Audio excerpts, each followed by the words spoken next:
Hi everybody, just wanted to show you a quick technique that I learned since I got my new Deluxe Air Fryer. I'm having a lot of fun making lots of different things, but one of our favorite new things is making homemade chicken tenders.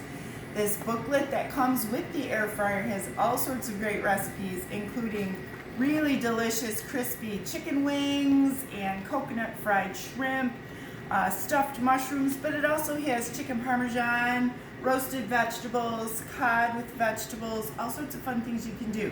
So I want to show you a technique for doing the chicken tenders or chicken nuggets that uses something called the wet hand, dry hand technique.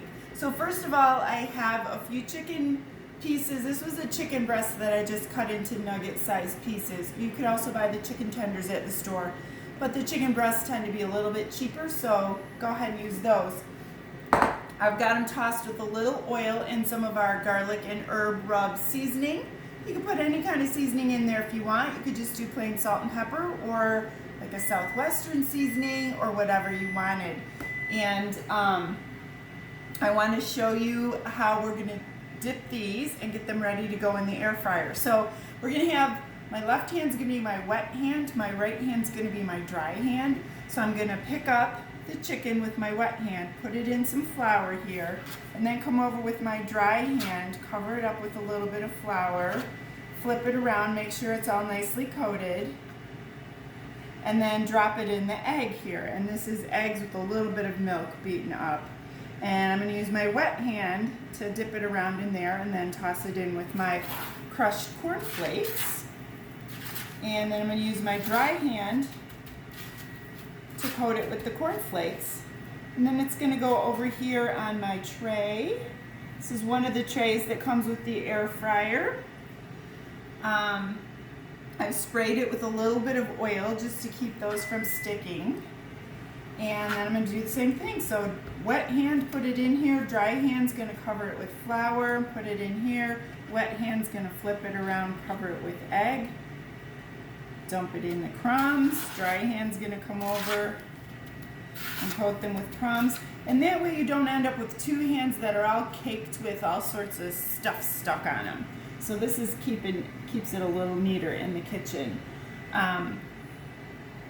So now a couple of fun things you could do. You could spice this up by putting some cayenne pepper in with your flour, mixing that in. And you could experiment with different types of crumbs in here. Now the chicken parmesan recipe calls for a mixture of breadcrumbs and grated parmesan, so that would be great. You could also look in your snack shelf and take like maybe those Harvest chips and crush those up. Those would work really well. This is again cornflake cereal.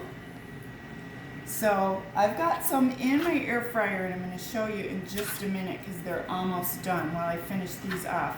Now I could have fit all of these on the two trays in the air fryer at once, but I wanted there to be some finished for you to see right away. So I started some of them a little bit sooner. So again, dry hand comes over here with the crumbs. And then I only have a couple left, so I'm arranging these. You want to leave some air space between them here on your pan, because one of the things that makes the air fryer work so well is that the air circulates, really hot air circulates through the racks.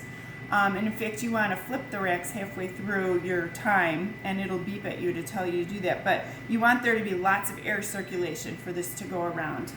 Let me just rinse my fingers because